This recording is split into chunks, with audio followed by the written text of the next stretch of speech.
तर एकीकडे माणिकराव कोकाटे यांच्यावर अटकेची टांगती तलवार कायम असताना तिकडे माजी मंत्री धनंजय मुंडेंनी दिल्लीमध्ये जात थेट केंद्रीय गृहमंत्री अमित शहा यांची भेट घेतली आणि त्यानंतर राजकीय वर्तुळात चर्चांना उधाण आलं। कोकाटेंच्या जागी आता धनंजय मुंडेंची मंत्रिमंडळात वर्णी लागणार की काय अशी चर्चा सुरू झाली। दरम्यान धनंजय मुंडेंनी दिल्लीमध्ये अनेक राजकीय नेत्यांची भेट देखील घेतल्याचं समजतंय।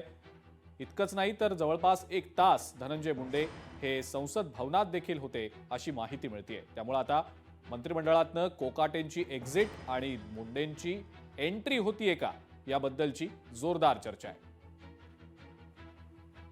मी आजच त्या गोष्टीवर बोलत नाही, पण तर असं काही व्हायचं म्हणजे तुमच्याकडून मला अधिकृत माहिती कळाली तर असं जर काही झालं तर 100 वाल्मिक कराड, 1000 त्याच्या टोळ्या आणि शेकडो खून व्हायला लवकरच सुरुवात होईल।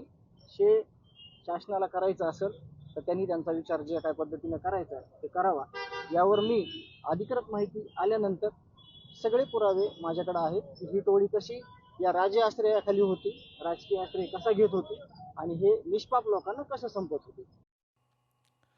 यानंतरची पुढची महत्त्वाची बातमी, महायुतीमध्ये कोणतेही प्रकारचे मतभेद नाहीत, कुठेही फूट पडलेली नाही अशी प्रतिक्रिया सना मलिक यांनी दिलेली आहे। महायुतीने ठरवलंय राष्ट्रवादी विरुद्ध लढायचं, राष्ट्रवादी सोबत न जाणं हा कुणाचा तरी पर्सनल अजेंडा असल्याची टीका सना मलिक यांनी केली आहे। वरिष्ठ जो काही आदेश देतील तो मान्य करू, मात्र नवाब मलिक यांना जाणीवपूर्वक टार्गेट केलं जातंय असं सना मलिक यांचं म्हणणं आहे।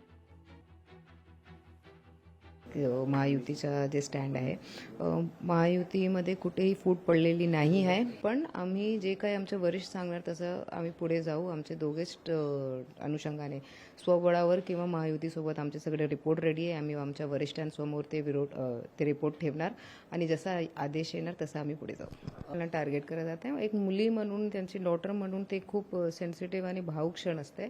पण जेव्हा जेव्हा राजनीती आता पक्षाने मला इतकी मोठी जबाबदारी दिली आहे, मला किती चान्स दिले आहे, वेगवेगळ्या समितीवर मला टाकलं आहे त्यांनी, पण as a political identity having a political identity या एक राष्ट्रवादी काँग्रेस पार्टीच्या पदाधिकारी आणि कार्यकर्ता म्हणून माझा नेमणूक झाला आहे।